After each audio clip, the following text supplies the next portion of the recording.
নাইলে আপনারা বলবেন যে আমি আপনাদের সতর্ক করিনি। আমি সতর্ক করে দিচ্ছি আপনাদের। শেখ হাসিনা সরকারের পতনের পর থেকে বাংলাদেশ সেনাবাহিনীকে ঘিরে নানা আলোচনা সমালোচনা চলছে। বিশেষ করে সেনাপ্রধান জেনারেল ওয়াকারুজ্জামানকে নিয়ে একাংশের অসন্তোষ ছিল প্রকাশ্যে। কেউ কেউ সেনাবাহিনীকে নিয়ে বিস্ফোরক মন্তব্য করেছেন, অথচ এতদিন নীরব থেকেছেন জেনারেল ওয়াকারুজ্জামান। কিন্তু এবার প্রথমবারের মতো তিনি মুখ খুললেন।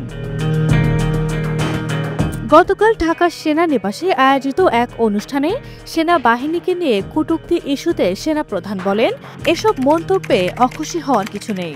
যারা এসব করছে তাদের বয়স কম, আমাদের সন্তানের বয়সী। তারা বড় হলে নিজেদের ভুল বুঝতে পারবে, তখন নিজেরাই লজ্জিত হবে। সামাজিক যোগাযোগ মাধ্যমে ভুয়া তথ্য ছড়ানোর প্রসঙ্গে সেনাপ্রধান বলেন, সেনাবাহিনীর বিরুদ্ধে বিভ্রান্তিকর বার্তা ছড়ানো হচ্ছে।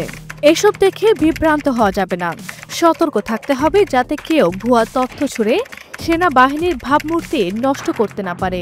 তিনি বলেন, দেশের মানুষ এখন সেনার সদস্যের দিকে তাকিয়ে রয়েছে। ওয়ালটন এখন দেশের সীমানা পেরিয়ে পৌঁছে গিয়েছে 50টিরও বেশি দেশে। ওয়ালটন, ঘরে ঘরে বিশ্বজুড়ে। তোমরাই দেশের ভবিষ্যৎ, তাই দেশপ্রেমে উদ্বুদ্ধ হতে এবং সেনাবাহিনীর চেইন অফ কমান্ড অক্ষুণ্ণ রাখতে হবে।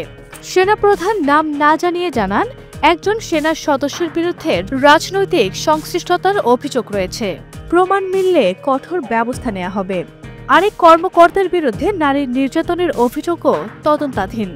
নৈতিক অবক্ষয়ের ক্ষেত্রে কাউকেই ছাড় দেওয়া হবে না, তবে মিডিয়া ট্রায়ালের ভিত্তিতে নয়, বরং প্রমাণের ভিত্তিতেই ব্যবস্থা নেওয়া হবে।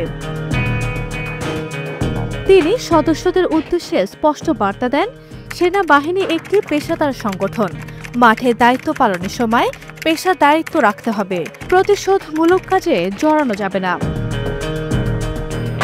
সবশেষে জেনারেল ওয়াকারুজ্জামান এমন এক সতর্কবার্তা দিয়ে গেলেন, যা হয়তো আগামী দিনে বাংলাদেশ রাজনীতির গতিপথের নতুন মোড় এনে দিতে পারে।